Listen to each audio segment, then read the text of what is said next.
What if I told you the secret to keeping our modern internet running, the thing that makes your favorite apps just feel like they're always there, wasn't cooked up in some Silicon Valley lab?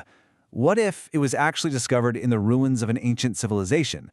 It sounds a little crazy, I know, but today we're diving into a brilliant paper that uses this exact idea, a kind of fictional archaeology, to explain one of the most important algorithms in all of computer science. And it all kicks off with this quote.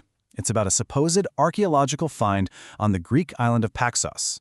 The whole paper is framed around this story of a parliament full of, part-time politicians who are constantly wandering off. It's a fantastic little narrative, but don't let the story fool you. It's also a really precise metaphor for a very real and very complex technical problem. So, yeah, that's the big question here. How on earth could a system designed for forgetful people and slow, unreliable communication possibly hold the key to building some of the most dependable digital systems in the entire world? Well, the answer, as you'll see, is it's surprisingly elegant. Okay, so first, let's set the scene a little bit. The paper asks us to imagine ancient Paxos. It's this bustling hub of trade, a real mercantile center. And here, yeah, civic duty was important, but let's be real. Business was more important. And that meant the legislators were always coming and going from the chamber, which created this really unique challenge for just getting anything done. So this is the puzzle they had to solve. How do you pass laws? How do you maintain a consistent legal record when your government is just in a constant state of flux? How do you make sure that the laws passed by one group of people don't completely contradict the laws passed by a totally different group that wanders in an hour later? Let's dig into the specific rules of this ancient parliament. Because the system the Paxtons came up with, it had to be incredibly robust, right? It had to handle the truly chaotic nature of their government. Now, the key to their whole system was the ledger. Get this, there was no central secretary, no single source of truth. Instead, every single legislator kept their own book, their own personal copy of all the laws. And the main goal was to make sure that, eventually, every single one of these ledgers was completely identical and correct. And this sets up this fundamental tension, On the one hand, you absolutely need consistency. You can't have one legislator's book say, Decree number 132 is about olive oil, while another says it's about building a new road. That's just chaos. But, at the same time, you also need progress. The parliament has to actually pass laws for the society to function. You can't just keep all the ledgers blank forever just to stay consistent. And this is where it gets really cool. These ancient challenges, they're perfect mirrors of modern problems in computer networks. A legislator just up and leaving, that's a server crashing. A slow messenger, that's network latency. A lost message is a dropped packet. And two different groups passing conflicting decree number 37, that's a classic race condition in software. The Paxons needed a protocol to solve all of this without a central coordinator. So when you're faced with a huge problem like this, what do? Well, you start small. Before they figured out how to write a whole book of laws, the Paxon mathematicians asked a simpler question. How can we get this group of flaky, unreliable people to agree on just one single thing? And their solution was something they called a ballot. You can just think of it as a proposal. Each ballot has its own unique number, and this is super important. These numbers always go up.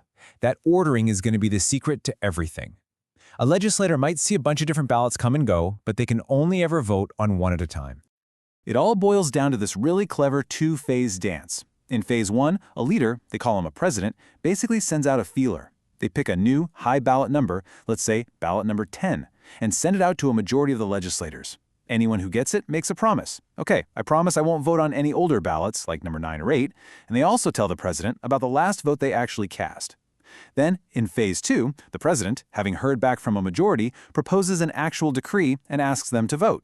And if those legislators haven't made a newer promise to someone else in the meantime, they vote yes. So, what's the secret sauce that makes this whole thing work? It's actually dead simple math. Any two groups that you could call a majority, well, they have to overlap. They have to share at least one member. It's just impossible to have two completely separate majority groups. And that one overlapping person, they're the key to everything. That mathematical guarantee means that information can't get lost. When a new president kicks off phase 1, they are guaranteed to reach at least one legislator who took part in the most recent previous attempt.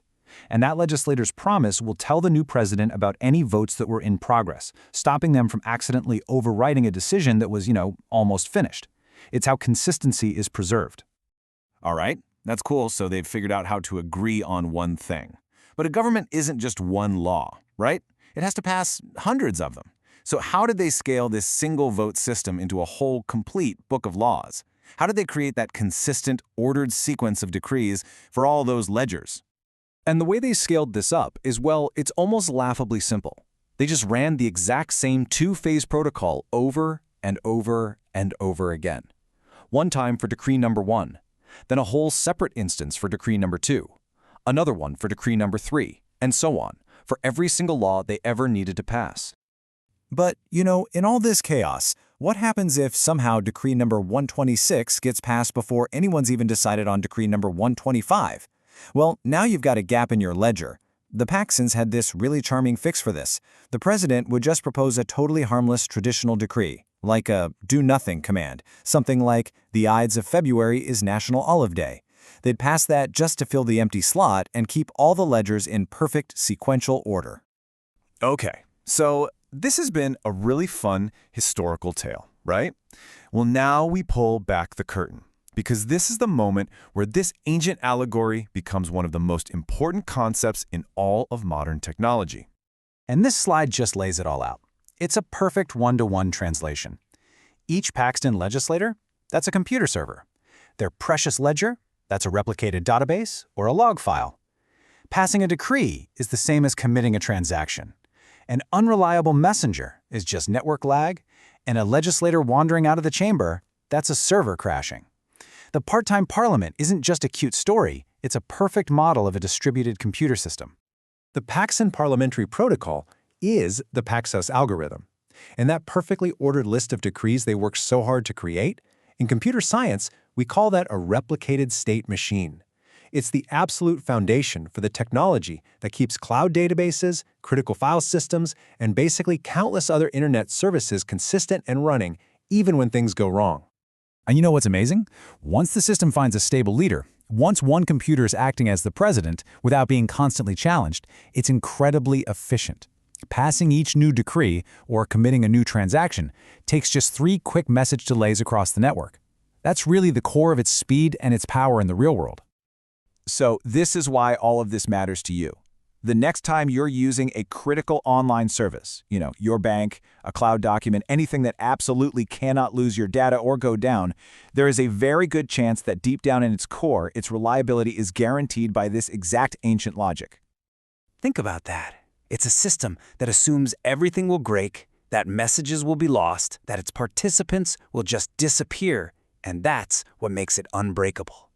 It's a timeless idea, supposedly discovered in a fictional ruin, that now quietly powers our entire digital world. An ancient blueprint for the internet.